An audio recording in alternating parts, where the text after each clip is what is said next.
मंगलम भगवान वीरो मंगलम गौतमोगिनी मंगलम कुंद कुंदाद्यो जैन धर्मोस्तु मंगलम सर्वमंगल मांगल्यम सर्वकल्याणकारिकम प्रधानम सर्वधर्माणां जैनम जयतु शासनम जैनम जयतु शासनम। आज हमारे को यहाँ इष्टोपदेश के हालत की चर्चा करनी है। कहाँ से कौन से पेज नंबर से चर्चा चलेगी, कुछ ध्यान है आप लोगों को? मेरे ख्याल से 18 हो गया था। 18 वाला पूरा हो गया था। उसका भावार्थ मेरे सामने है। अच्छा, देखिए आप इसका भावार्थ पढ़ते हैं हम लोग। मूल श्लोक इस प्रकार का था, नहीं 18 तो मेरे को ध्यान नहीं आ रहा। जिसका संग पाकर पवित्र पदार्थ भी अपवित्र हो जाते हैं वह शरीर हमेशा बाधाओं सहित है, इसलिए उसके लिए भोग की कांक्षा करना उचित नहीं है। 17 बार लास्ट वीक में। वही 17 हुआ है क्योंकि 18वां सामने खुला हुआ है। 17 बार। देखिए भोग सामग्री के संदर्भ में यहाँ बात कर रहे हैं। एक कह रहे हैं जिनको तू चाहता है उनका स्वरूप आगे बताया जा रहा है। भोग सामग्रियों को जिनको आप प्राप्त करना चाहते हैं, आपको पता है उन भोग सामग्रियों का स्वरूप क्या है, कैसी है वे भोग सामग्रियां। आप किसी भी भोग सामग्री की बात कीजिए जिसे आप भोग सामग्री कह रहे हैं, फिर आप उस भोग सामग्री के बारे में प्रैक्टिकल अनुभव कीजिए कि ये जो भोग सामग्री कही जा रही है इसका वास्तव में स्वरूप क्या है। हम ये चीज जो बातें यहाँ कही जा रही है ना, उन बातों को पढ़ करके अपने को अपना प्रयोजन निकालना चाहिए। इन घटनाओं को पढ़ करके अपने को ये देखना चाहिए कि इससे मिला क्या मेरे को। भोग सामग्री प्राप्त होगी तो आप भोग सामग्री को अप्लाई करो उसके ऊपर। जैसे समझिए आप कभी कुछ जैसे मान लीजिए आज हमारे घर में रसगुल्ले बने हैं, तो अब मैं रसगुल्ले खा रहा हूँ, बहुत अच्छा लग रहा है मेरे को। पीछे आपको ध्यान होगा इन विषयों के बारे में 3 तरह की बातें कही चुकी थी कि इनको प्राप्त करना और प्राप्त कर देने के बाद में भोगना और भोगने के बाद में छोड़ देना। इन तीनों में दुख है, भोगने के पहले भी, भोगते समय भी और भोगने के बाद भी। अभी यहाँ भोगों के स्वरूप के संदर्भ में ही कह रहे हैं। वे भोग कहते हैं किसी भी विषय के भोग के संदर्भ में। देख लीजिए टीवी का उपभोग देख लीजिए, कर्णेंद्रिय का उपभोग देख लीजिए, चक्षुएंद्रिय का उपभोग देख लीजिए, रसनेंद्रिय का उपभोग, स्पर्शनेंद्रिय का भोग भोगते समय आप जब उस उपभोग को गहराई से देखेंगे तो आप स्वयं ही महसूस करेंगे कि ओहो महाकष्ट है। भवन्ति प्राप्य यत्संगम अशुचिनी शुचिन्यपि सकायः तापाय तदर्थम प्रार्थना वृथा। है शुचि पर जिस संग से सतत अपाय कर, उस देह अर्थ विफल है भोगे छा मनुज की कष्ट कर। जिसका संग प्राप्त पदार्थ, जिसका संग पाकर पवित्र पदार्थ भी, कैसे शब्द दिए हैं, जिसका संपर्क में आकर, जिसके संसर्ग में आकर पवित्र पदार्थ भी अपवित्र हो जाते हैं, वह शरीर हमेशा बाधाओं अर्थात उपद्रव सहित है। इसलिए उसके लिए भोग की प्रार्थना करना, आकांक्षा करना वो व्यर्थ है। आपको क्या लगता है, जो कुछ भी आप कर रहे हो वो सब शरीर के लिए कर रहे हो ना? किसके लिए कर रहे हो बताओ? सुख के लिए। सुख के लिए कर रहे हैं, लेकिन वो सारा का सारा प्रयास तो शरीर की तरफ से ही हो रहा है ना। हाँ जी। तो किसकी तरफ से कर रहे हैं अपन? खाना पीना, नहाना धोना, सोना उठना बैठना, सजना, सुंदर दिखना, अच्छा लगना, सब शरीर के लिए ही कर रहे हैं। हाँ जी।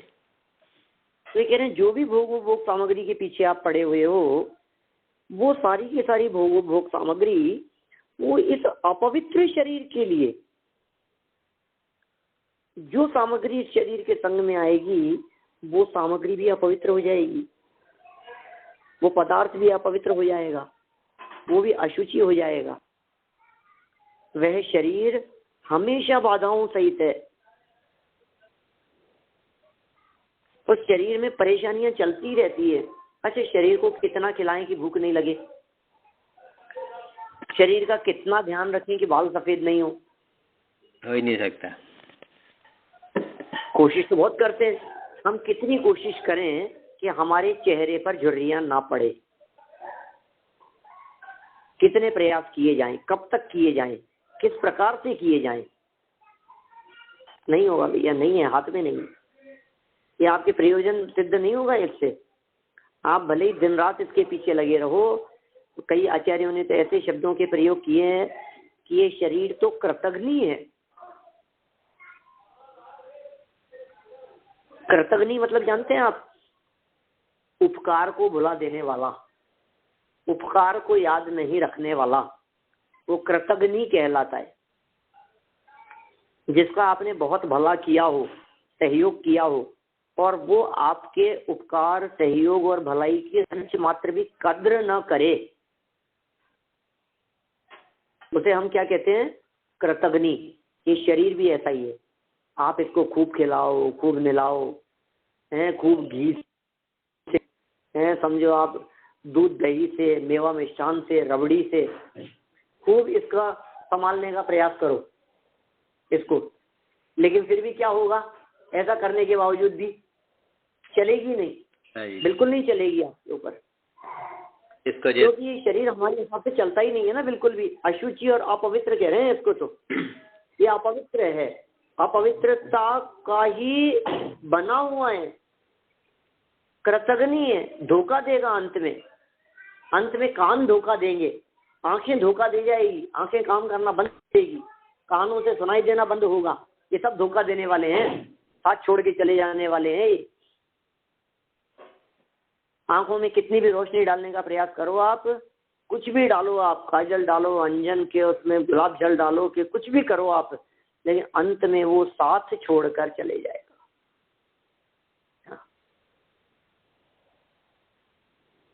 कौन साथ निभाएगा? कोई नहीं। ये सब साथ छोड़ करके चले जाने वाले। देखिए आप, इसलिए उसके लिए कर रहा है, भोग की कांक्षा शरीर के लिए। जैसे अपन नहीं कहते हैं, अरे यार तू देख तो सही उसको, कितना नालायक है, तू उसके लिए कर रहा है, ये देख, तेरे को पता है तू किसके लिए कर रहा है? हाँ जी, कहते हैं हम, ऐसा अपन बोलते ही। मुझे एक प्रसंग याद आता है। एक मनुष्य जंगल के रास्ते से होकर के जा रहा था और एक शेर उसके पीछे लग गया। दौड़ने लगा वो व्यक्ति।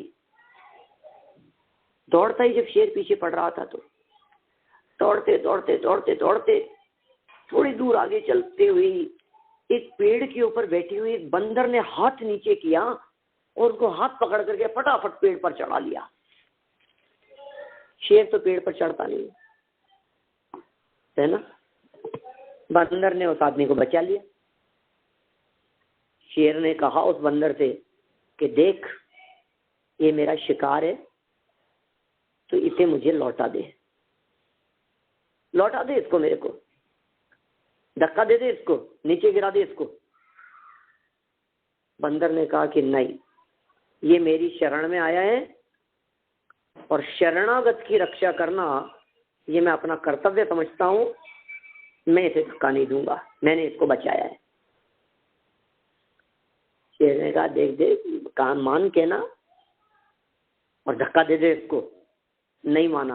बोले कब तक रखेगा ऊपर, मैं भी देखता हूँ, बैठा हूँ यहीं, आज मैं भी यहीं बैठता हूँ नीचे, कि तुम दोनों कब तक ऊपर रहते हो, मैं भी देखता हूँ।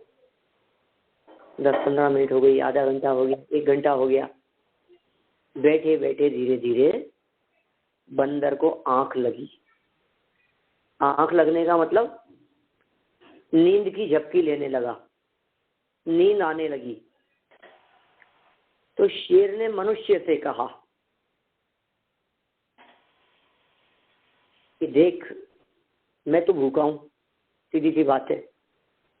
और तूने ये बात तो सुनी होगी कि जब तक शेर भूखा होता है तब तक ही किसी का शिकार करता है। पेट भरा होने पर वो कल के लिए भोजन तैयार करके नहीं रखता। यदि मेरा पेट भर जाएगा तो फिर मैं किसी को नहीं मारता हूँ, जानता है इस बात को। इसको नींद आ रही है, बंदर को, ये सो रहा है। एक काम कर, फिर बंदर को धक्का दे दे, मैं बंदर को खा जाऊंगा, मेरा पेट भर जाएगा और तू सुरक्षित बच जाएगा। बोलो फिर क्या हुआ, क्या हुआ होगा? उस व्यक्ति ने बंदर को धक्का दे दिया। जैसे बंदर को धक्का दिया, बंदर तो स्वभाव से इतने चंचल होते हैं, धक्का क्या हल्की सी आहट और झटका लगा था, उछल करके झट दूसरी डाली पे लपक गया हो। तो शेर ने कहा देख, इसको बचा रहा था तू, देख इसको बचाया है तूने, इसकी रक्षा की है, ये तेरी जान जोखिम में डालने वाला है, तो इसकी सुरक्षा के लिए इसको शरणागत कह करके बैठा है, इसके लिए जिसको तेरी परवाह नहीं है, इसकी सुरक्षा कर रहा है। दे दिया ना तेरे को धक्का, दे दिया ना धोखा। अब भी कहता हूं, दे दे इस मनुष्य को मेरे पास में, मेरे हवाले सौंप दे। बंदर ने तो बहुत सुंदर जवाब दिया कि ये मनुष्य आज अपनी मानवता को खो बैठा है, लेकिन मैं पशु होकर अपनी पशुता को नहीं खो सकता।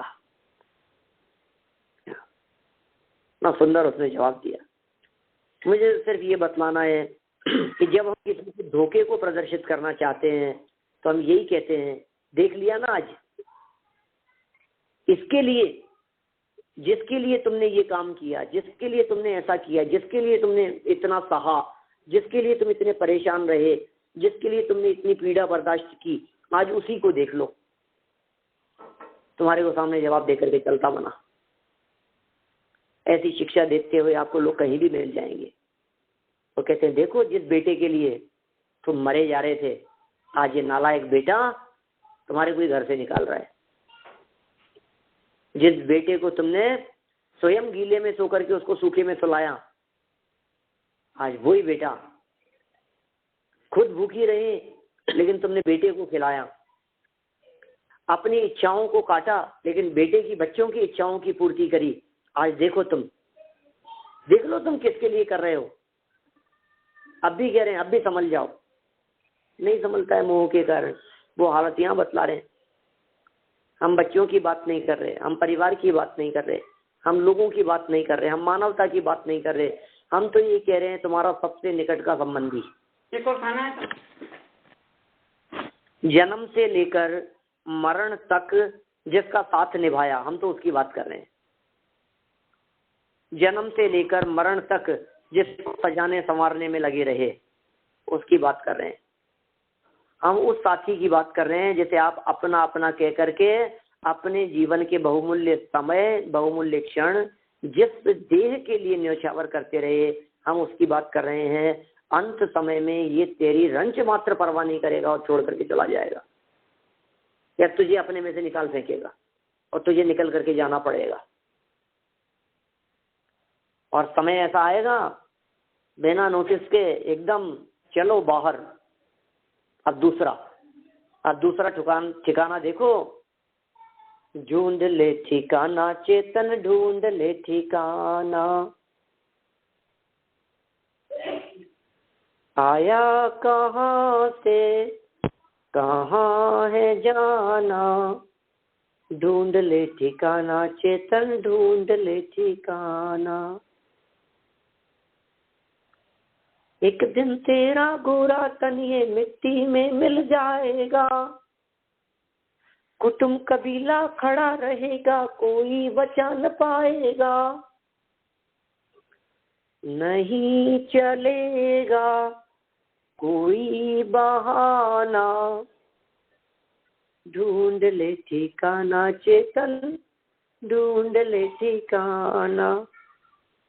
ठिकाना ढूंढ ले, नहीं चलेगा, तेरी रंच मात्र भी नहीं चलेगी। किस पर चलाना चाहता है? ये कृतघ्नि है ये, जिसके श्रृंगारों में मेरा यह महंगा जीवन घुल जाता, अत्यंत अशुचि जड़ काया से इस चेतन का कैसा नाता। बोलो, जिसके श्रृंगारों में मेरा, किसके श्रृंगारों में? बच्चों के, पत्नी के, सगे संबंधियों के? नहीं नहीं नहीं, शरीर के भाई साहब, शरीर।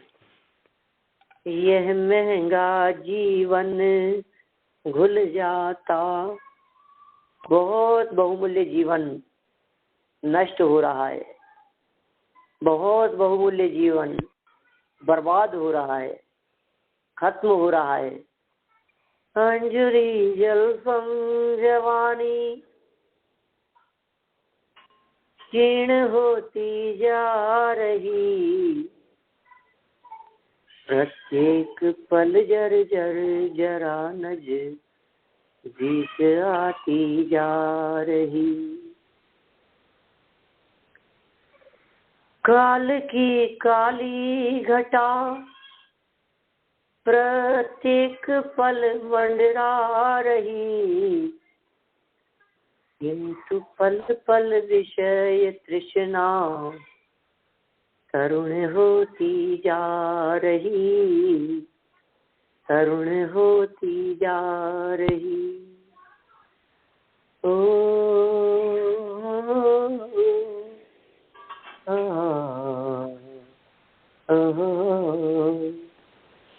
बोलो, ऐसी हालत है इस देह की, सोचते हैं तो आश्चर्य दिखाई देता है।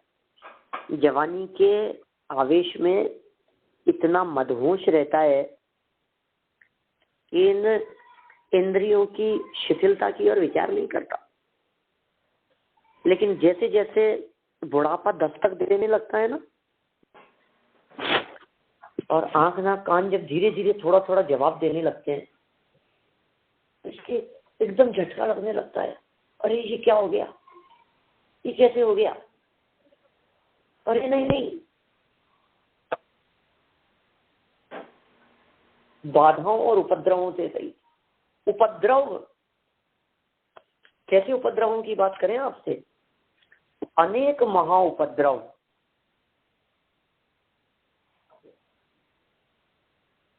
कभी कोई संकट और कभी कोई संकट शरीर को लेकर। देखिए, जब तक शरीर है ना तब तक परेशानियां हैं।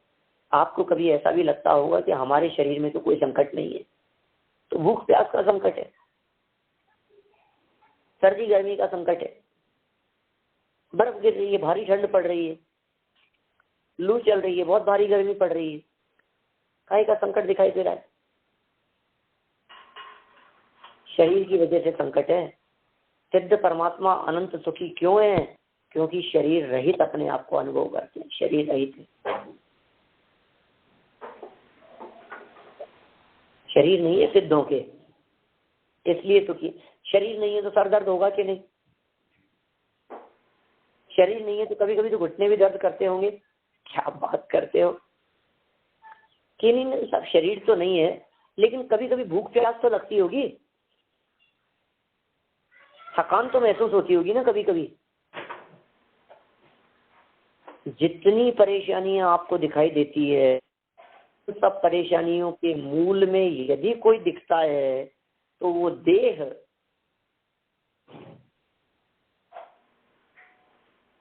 के प्रति अपनापन, देह भी नहीं, देह के प्रति अपनापन, वो है असली उपद्रव।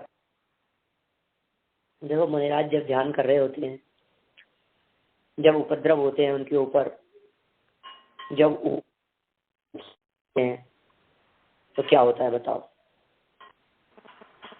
कोई देव परीक्षा लेने के लिए आए, कई बार इस तरह की बन जाती है परिस्थितियां। सनत कुमार के साथ में बन गई, वादिराज मुनिराज के साथ में शरीर में कोढ़ हो गया, देवों में उनकी साधना और तपस्या के बारे में चर्चा चलने लगी। देव उतर करके आ गए कि चलो आपके शरीर का रोग, अरे साहब तो नहीं, हम तो ये उपद्रव दूर हो जाएगा। तो कहते हैं भाई साहब आप उपद्रव शरीर के ऊपर आए हुए को समझ रहे हो, हम तो कह रहे हैं शरीर ही उपद्रव है।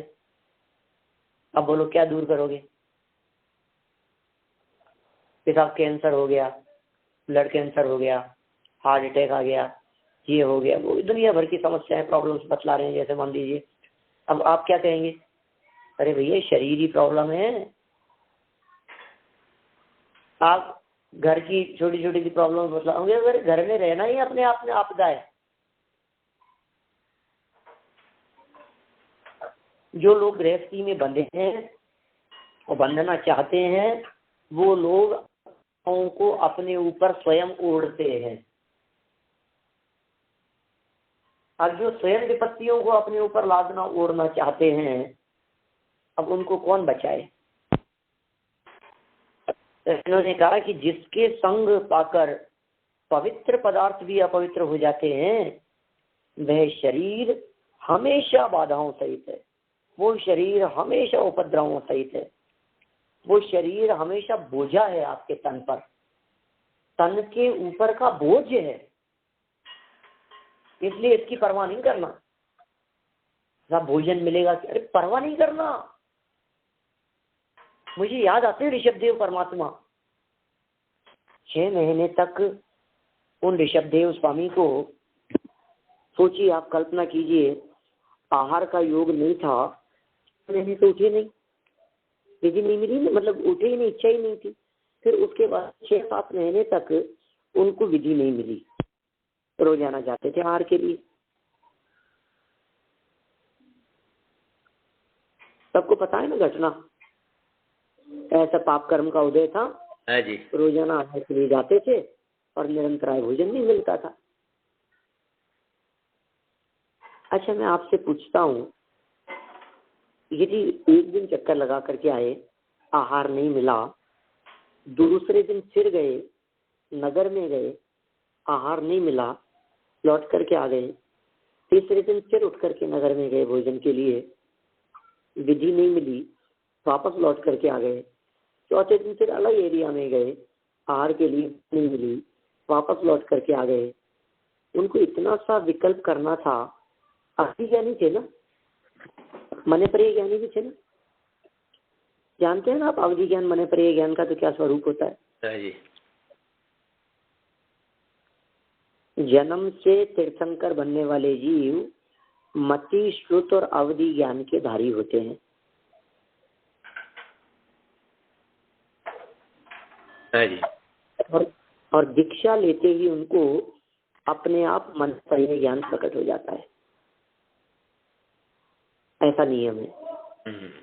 और जो अवधि ज्ञान और मने पर्य ज्ञान से सहित ऋषभदेव मुनिराज रोजाना चक्कर लगाना बर्दाश्त है, लेकिन इस देह के लिए, इस शरीर के लिए, इस भोजन के लिए, इस आहारचर्या के लिए क्षण मात्र का अपना अवधि ज्ञान का प्रयोग करके उसे जान लेना, ये बर्दाश्त नहीं। कितना आसान था। रोज रोज चक्कर लगाने की अपेक्षा एक दिन बैठे बैठे विकल्प करते, यार कब होना है अपने को आहार, यार रोज रोज चक्कर लगा रहे हैं अपन, दिन होना है आहार, फलाना तारीख को होगा आहार। होगा, इस चीज का होगा, राजा श्रेयांश के यहाँ होगा, इक्षुरस का होगा, वैशाख शुक्ला तीज के दिन होगा, अक्षय तृतीया के दिन होगा। अब बोलो, ये सब बात पता लग गई उनको अवधि ज्ञान से। अब रोजाना चक्कर लगाने की जरूरत ही नहीं, अब क्यों जाएंगे? लेकिन उन्होंने योग नहीं किया, उन्होंने ये ज्ञान का, इस बात का सबूत यह है कि वे रोजाना चक्कर लगाते रहे। बोलो, प्रतिदिन उनका विहार इस बात को प्रदर्शित कर रहा है कि उन्होंने अवधि मने पर यह ज्ञान का प्रयोग नहीं किया। क्यों? किसके लिए? इस देह के लिए। क्यों करेंगे इस देह के लिए हम? क्यों? देखें, अत्यंत अशुचि, ये पूज्यपाद स्वामी कहना चाह रहे हैं कि जिसका संग पाकर पवित्र पदार्थ भी अपवित्र हो जाते, ऐसे देह के लिए जो हमारे विरोध में ही चलनी है, ऐसी देह के लिए जिसकी हालत बिगड़नी है, हम क्यों उसके लिए मरे जा रहे हैं? क्यों शरीर के पीछे पड़े? तो भाई साहब, जिस व्यक्ति के बारे में पता लग जाता है ना कि व्यक्ति धोखेबाज है, हम उस व्यक्ति का सहयोग नहीं करते।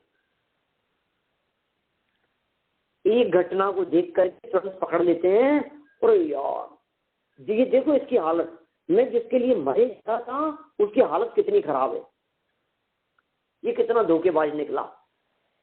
मैं जिसके बारे में ऐसा सोचता था कि मेरा अपना है, आज वही हमारे अपने नहीं रहे, उनसे ये उम्मीद नहीं थी। तुरंत बदल जाता है उसका विचार। तो कह रहे के बारे में एक बार के लिए तो आप गंभीरता से सोच लो जरा। पवित्र के पवित्र पदार्थ भी अपवित्र हो जाएंगे। ये शरीर बाधाओं का घर है, उपद्रवों का घर है, इसलिए इस शरीर के लिए भोग की वांछा रखना, आकांक्षा रखना, ये व्यर्थ है, बेकार है। एक एक भोग के ऊपर अप्लाई करके देखेंगे ना डेली लाइफ में, तो आपको प्रैक्टिकल समझ में आएगा, तो महिमा आएगी कि यार बात तो सच्ची कह रहे हैं। मैं किसके लिए कर रहा हूँ बोलो? मैं तो दिन रात शरीर के लिए लगा रहा, फिर भी आखिर हुआ क्या? नतीजा क्या निकला?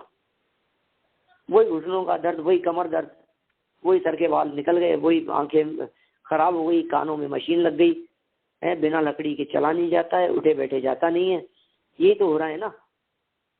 थोड़ी सी उम्र बढ़ते ही ये सारी बातें स्पष्ट प्रकट ख्याल में आने लगती है। जब तक बढ़ती जवानी है ना, तब तक तो ये बातें ख्याल में नहीं आती, और जैसे ही उम्र ने थोड़ी सी दस्तक दी और तुरंत ये बात, अरे यार अब क्या होगा, और फिर एकदम आस पड़ोस वाले कहते हुए दिखाई देते, और ये क्या हो गया, ये कैसे चल बसे, कल तक तो ठीक थे। तो ये एकदम होती है ऐसी स्थिति। देखो टीका करते हुए आशाधर जी क्या कह रहे हैं इसके बारे में। वर्तता है वह माने काया, शरीर, यह शरीर सतत वर्तता है। कैसे वर्त रहा है? बाधा सहित होकर के वर्त रहा है, नित्य क्षुधादि बाधा वाला। आपको कई लोग ऐसे भी मिल जाएंगे आस पड़ोस में कहने वाले, बात करने वाले, आपके रिलेशन में, सगे संबंधियों में, जो ये कहेंगे, अरे साहब अपना शरीर तो बिल्कुल परफेक्ट है, फिट है बिल्कुल, कोई अपने शरीर में तो किसी तरह की कोई कमी नहीं है, कोई परेशानी नहीं है, अपने को कोई रोग नहीं, कोई बीमारी नहीं, कोई तकलीफ नहीं। अब वो मिला यहाँ पूज्यपाद स्वामी से, ऐसी बातें कह रहा था, तो पूज्यपाद स्वामी ने कहा कि बेटा शरीर है ना? हाँ साहब शरीर की बात कर रहा हूँ। बोले शरीर तो बाधा वाला ही होता है, सशरीरी जीव निराबाध जगत में दिखाई नहीं देते।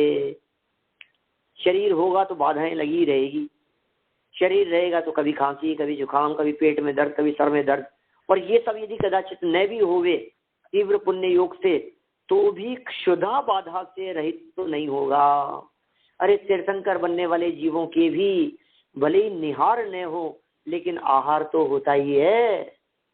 बोलो मेरा बात तो नहीं चलता उनका जीवन भी। नहीं पसेव निहार, पसीना नहीं आता, निहार नहीं होता, मलमूत्र नहीं होते, 63 चला का पुरुषों के नहीं होते ये सब, तो भी भूख लगती है कि नहीं? अरे चक्रवर्ती के निहार नहीं होता, आहार होता है कि नहीं? तीर्थंकरों के निहार नहीं होता, आहार होता है कि नहीं? तो आहार होना इसी बात को तो सूचित कर रहा है कि बाधा है। आशा दर्जी ने ये तो लिखा है यहाँ पर नीचे, नित्य क्षुधादि बाधा वाला है। कौन? यह शरीर नित्य बाधा वाला है, परमानेंट है ये प्रॉब्लम। इस बीमारी का इलाज हो तो बताओ।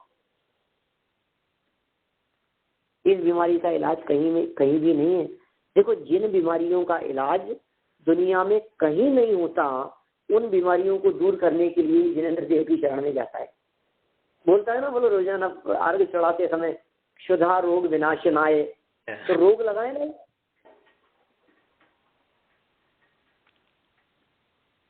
एक व्यक्ति पूजन करते समय नैवेद्य का अर्घ चढ़ा रहे थे, हमने चढ़ाने से पहले ही उनसे पूछ लिया, एक बात बतलाओ पुजारी जी, आपको कोई बीमारी तो नहीं है? नहीं, कोई बीमारी नहीं है। कि बहुत शरीर किसी तरह का सब स्वस्थ? हाँ बिल्कुल सब स्वस्थ, कोई बीमारी नहीं है। तुम तो कह रहे हो क्षुधा रोग विनाशनाय। एक क्षुधा रोग है। भगवान के सामने खड़े होकर पूजन की पुस्तक हाथ में लेकर पढ़ते हुए हम ये कह देते हैं क्षुधा रोग विनाशनाय, लेकिन क्या क्षुधा वास्तव में हमें रोग दिखती है? नहीं दिखती है। तो एक क्षुधा हमारे को रोग लगती है? क्या ऐसा लगता है कि ये बीमारी है? बताओ। नहीं लगता। लगता है? क्षुधा मिटा लगता ही नहीं हमारे को ऐसा। हम महसूस ही नहीं करते कि ये भी एक बीमारी है। मोहांधकार विनाशनाय है, जन्म जरा मृत्यु रोग विनाशनाय है। जन्म जरा मरण का रोग लगा हुआ है, भूख प्यास आदि का रोग लगा हुआ है, और नित्य रोग है ये रोग ऐसा है जो मिटता ही नहीं। कब मिट जाएगा ये रोग? मिटता ही नहीं है साहब। तो प्रयास नहीं करते क्या? कि प्रयास तो करते हैं, दिन में कई बार करते हैं। देखो, उत्तम भोग भूमि का जीव 3 दिन के बाद चौथे दिन भोजन ग्रहण करता है, और एक छोटे से बेर बराबर। मध्यम भोग भूमि का 2 दिन छोड़कर तीसरे दिन ग्रहण करता है दूसरे काल में। जगन्य भोग भूमि तीसरे काल में 1 दिन छोड़ करके भोजन ग्रहण करता है। चौथे काल में प्रतिदिन भोजन ग्रहण करता है, दिन छोड़ता नहीं है। पहले काल में 3 दिन छोड़कर, दूसरे काल में 2 दिन छोड़कर, तीसरे काल में 1 दिन छोड़कर, चौथे काल में प्रतिदिन, और 5वें काल में दिन में कई बार। फिर भी शुगर रोग नहीं दूर हो रहा। बोलो, हमारे दिन में कितनी बार भोजन करने का नियम है? कितनी बार खाने का नियम है? दिन भर ही, जब भूख लगे तभी। हमारे दरवाजे खुले ही रहते हैं। ऐसे ही रात को दिन भर तो लगे ही रहते हैं हम, कभी कुछ कभी कुछ, कभी नाश्ता, कभी दूध, कभी चाय, कभी फल फ्रूट है, कभी पोहे ले लो, कभी ये ले लो, कभी वो ले लो, कभी लड्डू खा लो, फिर भोजन कर लिया, फिर कुछ खा लिया, फिर चाय नाश्ता, फिर 3 बजे चाय का टाइम हो गया। निरंतर लगी ही रहता है ना ये चक्कर। कब शुदा बाधा से रहित हो जाएगा? कभी नहीं होता। देखो, उससे कह रहे हैं आगे, शिष्य पूछता है तो कौन है? वह कौन है जिसके संग से शरीर के साथ संबंध करके पवित्र तथा रमणीय भोजन, वस्त्र आदि वस्तुएं भी अपवित्र हो जाती है? कौन है वो? बोले शरीर। किसका शरीर? किसी और के शरीर की बात नहीं चल रही है। वस्त्र गंदे हो जाते हैं, रमणीय भोजन भी अपवित्र हो जाता है, ऐसा है। इसलिए उसके लिए, अर्थात उस सतत बाधा वाली काया पर पवित्र वस्तुओं से उपकार करने के लिए प्रार्थना अर्थात आकांक्षा करना वृथा यानी व्यर्थ है। क्योंकि किसी उपाय से एकाध बाधा दूर करने में आवे तो भी प्रतिक्षण और एक क्षण क्षण अन्य अन्य बाधाएं आ पड़े, वैसी संभावनाएं। संभावना क्या है? क्षण क्षण में आपस में आप पड़े, देखते ही देखते ये क्या हो गया, शरीर काला पड़ गया एकदम, ये क्या हो गया, अरे ये कैसा कुष्ठ रोग जैसा दिखाई देने लगा, ये कैसे दाग पड़ गए, ये कैसे निशान पड़ गए, ये चेहरा कैसा भद्दा लगने लग गया, मैं कितना सुंदर दिखता था, पुरानी फोटोग्राफ देखते हुए लगते हैं अरे कितना सुंदर दिखता था पहले, अब क्या हो गया। सुंदर सुंदर वस्त्र पहन करके अपने आप को सुंदर दिखने का, दिखाने का प्रयास करें, लेकिन सच बात तो ये है कि ये ऊपर की सुंदरता से काम नहीं चलता, अंदर का तेज खत्म हो गया।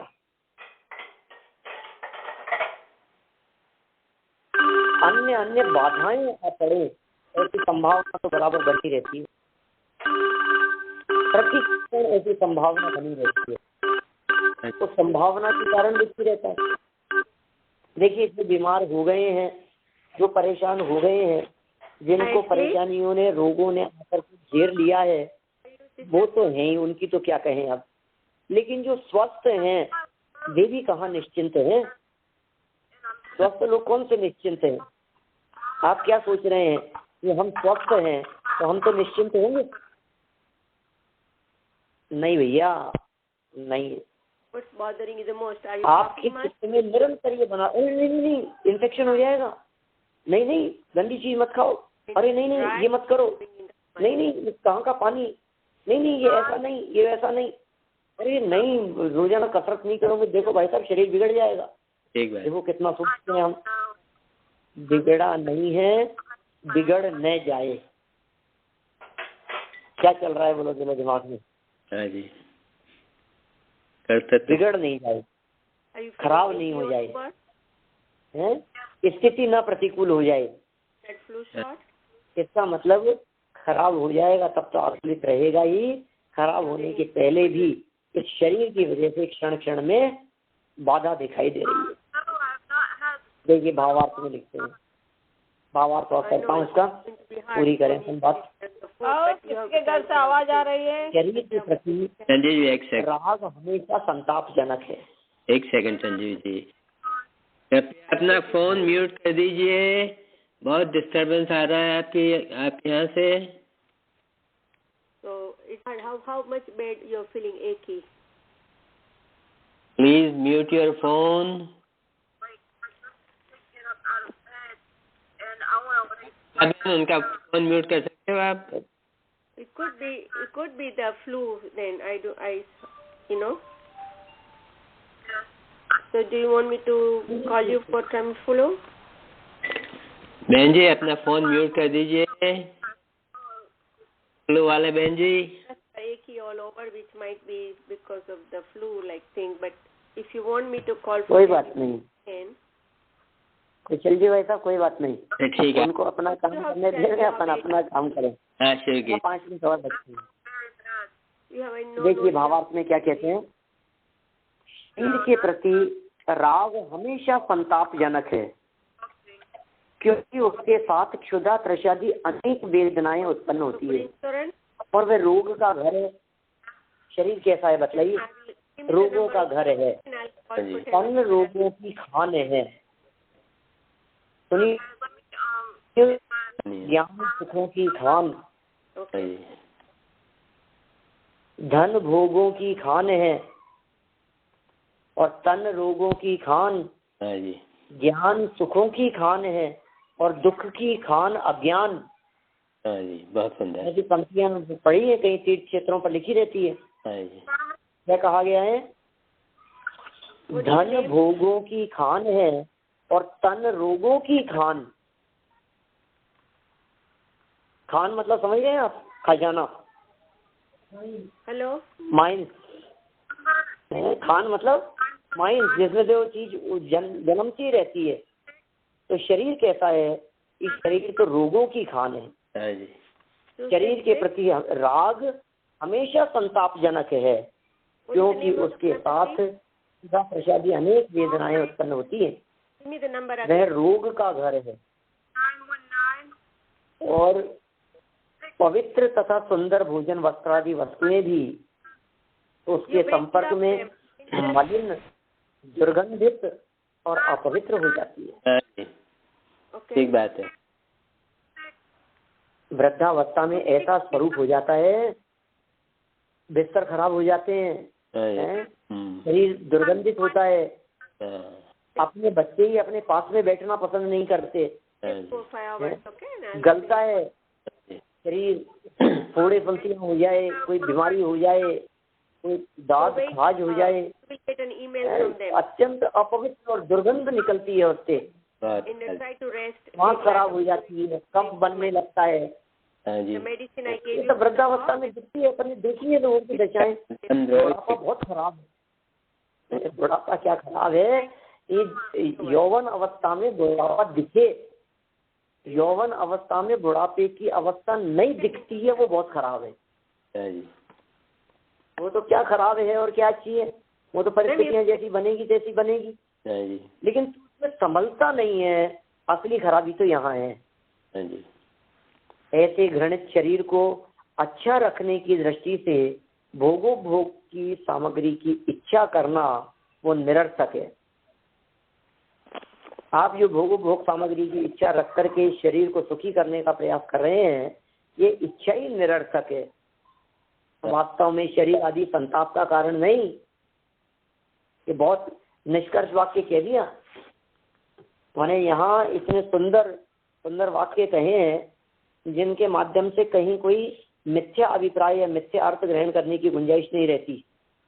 क्योंकि ऊपर जितना प्रकरण दिया है, इस प्रकरण को पढ़ करके सुन करके सहज इस प्रकार की मिथ्या भ्रांति होना स्वाभाविक है कि शरीर की वजह से दुखी है, शरीर पीड़ा देता है, शरीर की वजह से परेशान रहते हैं।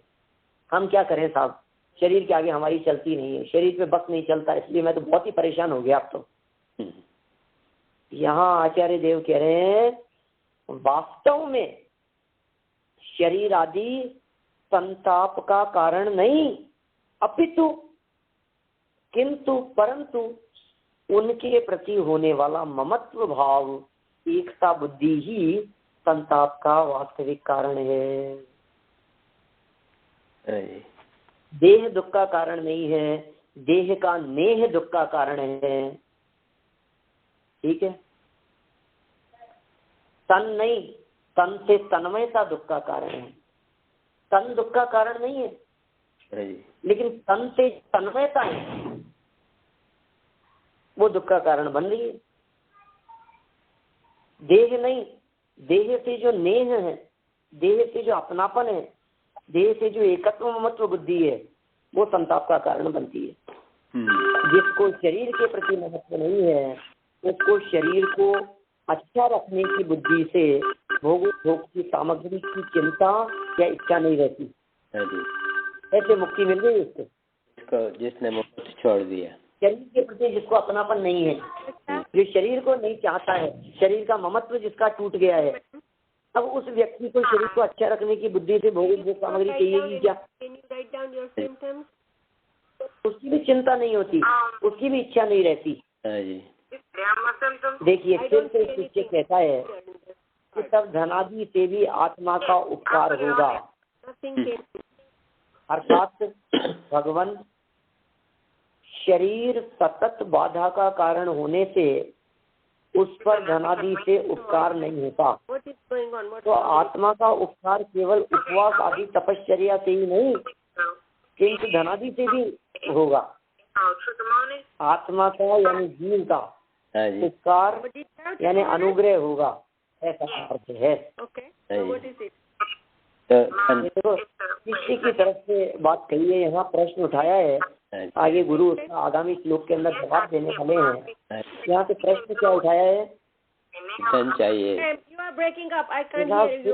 तो आप ऐसी बात नहीं है, भोग सामग्रियों से शरीर का ही भला होता हुआ, भोग सामग्रियों से धन आदि से इससे आत्मा का भी भला होगा। लोग तो मूर्ख है, सामने बैठे वाले तो शंका करने वाले कुछ भी शंका रखते हो। जगत के जीव तो इसी प्रकार की बातें करेंगे। आप जब आस पास वाले लोगों के साथ में बैठो तो चर्चा करो तो कहेंगे अरे धन को देने के लिए थोड़ी ना होता है, धन से आत्मा का उद्धार होता है, धन से आत्मा का भी कल्याण होता है। हाँ जी, ढंग से दान दे करके पुण्य बांधते हो आप? ये कोशिश I कर रहा can't है। hear you. What did you say? भगवान, शरीर सतत बाधा का कारण होने से Ago. उस पर धनादि से उपकार नहीं होता, हाँ जी, शरीर का तो उपकार नहीं होता, Okay, so what? लेकिन आत्मा का उपकार भी केवल उपवास से ही नहीं होगा, तपश्चर्या से ही नहीं होगा, धन से भी होगा। हाँ जी, क्या उपकार होगा आत्मा के ऊपर? ये तुम्हें संतुष्टि मिलेगी। Is it taken? ऐसा कह करके और धन के प्रति आसक्ति बढ़ाने की बात यहाँ कह रहा है, उसका बहुत सुंदर जवाब आगे आचार्य देव ने दिया है। 19 नंबर का श्लोक है। अपन इस विषय So को then it's going to कल आगे बढ़ाएंगे। आपकी चर्चा को Ma'am, I cannot hear you. You have to be staying by the phone. ध्यान से I can't hear you then. What did you तुझे लोक So what do you want? So otherwise you will keep on getting it.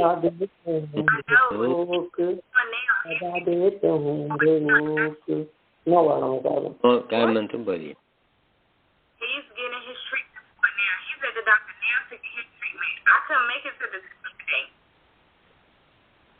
So what are your symptoms now? It's the same thing. It's a funny smell and irritation when I urine. But that doesn't mean, I do not know. You could have another different kind of STD too. It doesn't have to be trichomonas again.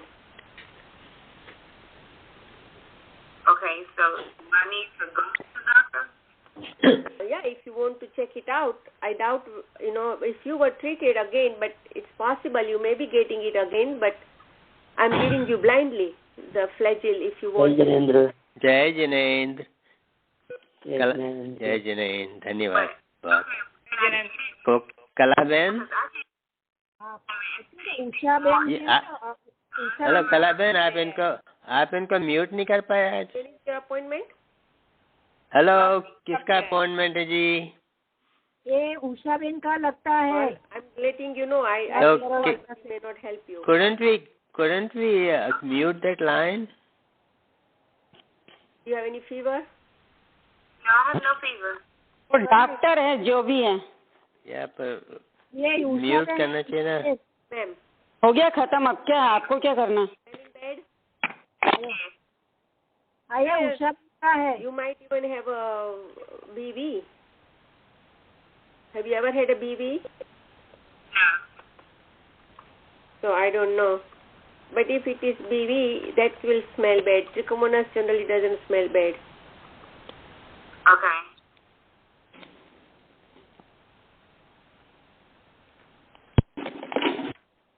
I need number of pharmacy. The number to the pharmacy? Hold on, I gotta get it. ये उषा बहन 25 Hold on. What is the name? is Walmart.